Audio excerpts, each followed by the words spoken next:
Donc ici, déterminons la primitive qui s'annule en 1 de la fonction f définie sur R par f de x égale x puissance 4 moins x puissance 3 plus 3x plus 5.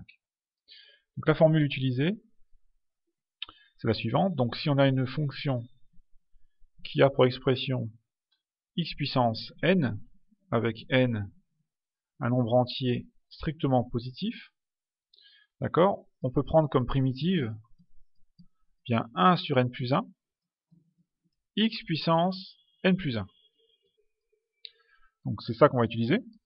Alors, dans notre cas précis, on a par exemple au début x puissance 4, donc petit n égale 4, donc je dois écrire, si je veux une primitive, 1 sur 4 plus 1, donc 1 sur 5, x puissance 5. Donc j'écris 1 cinquième, x puissance 5, ensuite j'ai moins x puissance 3, donc moins, ici n égale 3, donc n égale 3, ça me donne 1 quart x puissance 4, moins 1 quart x puissance 4, plus 3x, donc plus 3, donc x, ça me donne n égale 1, donc là 1 demi, x puissance 2, fois 1 demi, x puissance 2, plus 5, alors de façon plus classique, 5, il faut dériver 5x pour obtenir 5.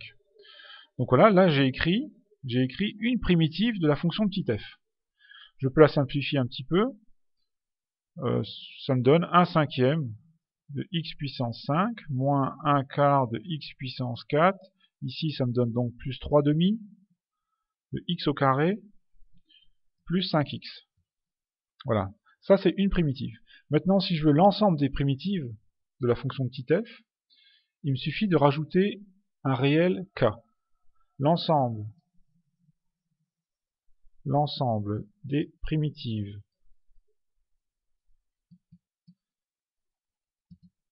de f a pour expression, donc ce qu'on a écrit là, plus un réel k.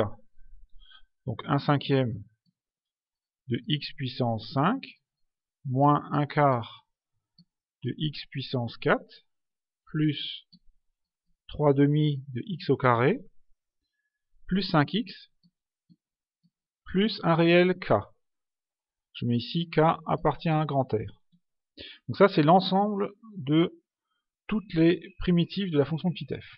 Dans cet ensemble, on n'en cherche qu'une, la primitive, qui s'annule en 1. Donc notons grand F, la primitive recherchée.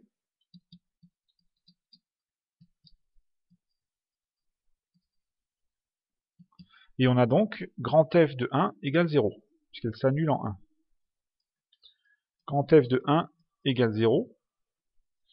Donc elle s'annule, elle devient 0, elle fait 0 quand x égale 1. Il s'annule en 1, d'accord? Donc grâce à ça, on va pouvoir trouver k. Grand F de 1 égale 0, je remplace ici x par 1. Et je dis que c'est égal à 0.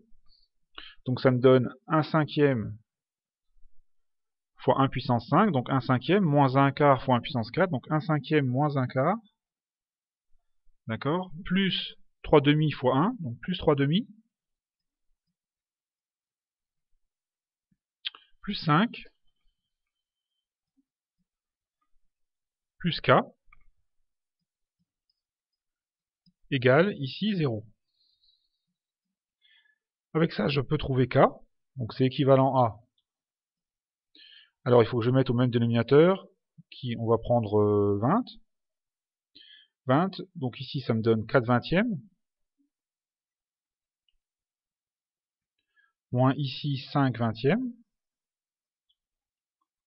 je pense que vous avez compris, ici plus 30 vingtièmes, et ici 5 c'est 100 vingtièmes. 100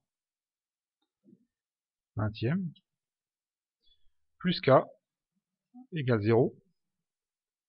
Là on va obtenir k. Allez, on met la réponse. K égale, donc à gauche, j'ai 4 moins 5, ça fait moins 1. Moins 1 plus 30, 29. Plus 100, 129. 129 sur 20. Donc on obtient 129 sur 20 plus k égale 0, donc k égale moins 129 vingtième. Voilà. Et on a l'expression de grand F et grand F de x. Donc c'est cette expression plus, et on va remplacer k par moins 129 vingtième.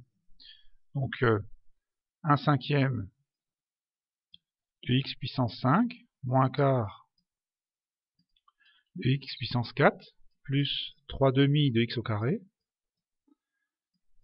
plus 5x moins 129 vingtième.